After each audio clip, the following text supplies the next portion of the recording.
آج ہم نے قرآن شریف کو پڑھنا چھوڑ دیا ہے، یہ بہت ہی غلط بات ہے۔ قرآن کی فصاحت و بلاغت آپ جانتے ہیں؟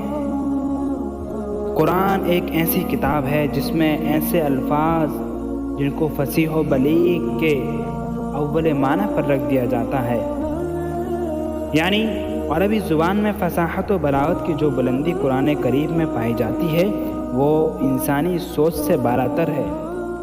نبی اکرم صلی اللہ تعالیٰ علیہ وسلم کے زمانے میں عرب میں فصاحت و بلاغت کی اہمیت اور شعری فنون عروج پر تھے، لیکن قرآن کریم کا اسلوب اور کلام ہر شاعر اور ہر ادیب کے لیے حیرت انگیز تھا۔ عرب کے بڑے بڑے شعراء اور فصحاء قرآن کے مقابلے میں بے بس ہو گئے۔ کیا آپ نے وہ بات نہیں سنی جب تفسیر بغوی سورہ مدثر آیت نمبر 18 کے تحت ہے، جب اللہ تبارک و تعالیٰ نے حضور نبی رحمت صلی اللہ تعالیٰ علیہ وسلم پر سورہ غافر کی ابتدائی آیات نازل فرمائیں، یعنی حامیم تنزیل الکتاب من اللہ العزیز العلیم، تو نبی کریم صلی اللہ تعالیٰ علیہ وسلم مسجد میں تلاوت فرما رہے تھے اور ولید بن مغیرہ قریب ہی کھڑا سن رہا تھا۔ جب نبی کریم صلی اللہ تعالیٰ علیہ وسلم نے محسوس کیا کہ وہ آپ کی تلاوت کو سن رہا ہے تو آپ صلی اللہ تعالیٰ علیہ وسلم نے آیات کو دوبارہ پڑھا۔ ولید تلاوت سننے کے بعد اپنی قوم بنی مخزوم کی مجلس میں گیا اور وہاں پر جا کر کہنے لگا، خدا کی قسم، میں نے محمد صلی اللہ تعالیٰ علیہ وسلم سے ابھی جو کلام سنا ہے وہ نہ انسانوں کا کلام ہے اور نہ جنوں کا کلام ہے۔ اس کی ایک مٹھاس ہے، اس پر ایک چمک ہے، اس کا اوپر والا حصہ پھلدار ہے اور نیچے والا حصہ سیراب کرنے والا ہے، اور یہ کلام بلندی پر پہنچے گا اور کوئی بھی اسے مغلوب نہیں کر سکتا۔ اللہ اکبر! یہ ولید بن مغیرہ جو کہ ایک کافر تھا وہ یہ بات کہہ رہا ہے۔ میرے دوستو، قرآن جیسی کتاب آج تک دنیا میں نہیں آئی۔ پھر وہ اپنے گھر چلا گیا۔ قریش کے لوگوں نے کہا محمد نے اس پر جادو کر دیا۔ ولید تو یقیناً محمد کی طرف مائل ہو گیا ہے، اور قریش بھی پھر جائیں گے۔ وہ کہا کرتے تھے کہ ولید قریش کا ریحانہ سب سے ممتاز شخص ہے، یعنی اگر قریش کے لوگ پھر گئے لیکن ہمیں ولید پر اتنی امید ہے کہ وہ نہیں پھرے گا۔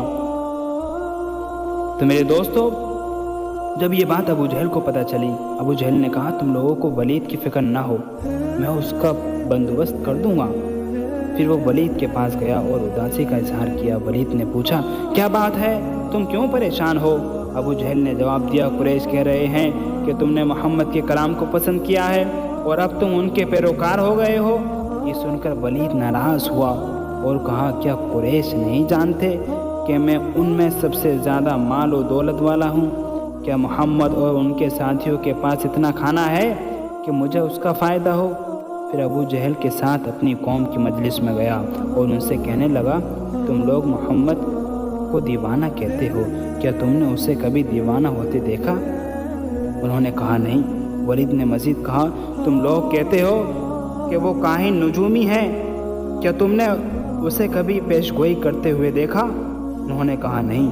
ولید نے پھر کہا تم لوگ کہتے ہو کہ وہ شاعر ہے، کیا تم نے اسے کبھی شعر کہتے ہوئے سنا؟ انہوں نے کہا نہیں۔ پھر ولید نے کہا تم لوگ کہتے ہو کہ وہ جھوٹا ہے، کیا تم نے اس کے بارے میں کبھی کوئی جھوٹ کا تجربہ کیا ہے؟ انہوں نے کہا نہیں۔ محمد کو تو نبوت سے پہلے بھی امین کہا جاتا تھا، وہ تو اپنی بات میں سچے ہیں۔ پھر قریش نے ولید سے پوچھا تو پھر یہ کیسا کلام ہے؟ تو ولید سوچتا رہا، پھر اس نے چہرہ بگاڑا اور کہا یہ صرف جادو ہے، اور جو وہ کہتا ہے وہ جادوئی الفاظ ہیں۔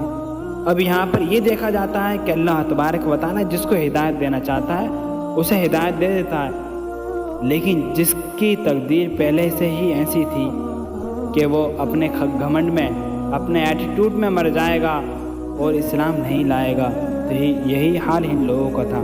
ابو جہل حضور نبی رحمت صلی اللہ تعالیٰ علیہ وسلم کی تلاوت تو سنتا تھا، حضور نبی رحمت صلی اللہ تعالیٰ علیہ وسلم کی تلاوت سن کر متاثر تو ہوتا تھا، شیبہ حضور نبی رحمت صلی اللہ تعالیٰ علیہ وسلم کی تلاوت سن کر متاثر تو ہوتا تھا، لیکن ان کے دل سیاہ ہو گئے تھے، حالانکہ ان کے دماغ بند ہو گئے تھے،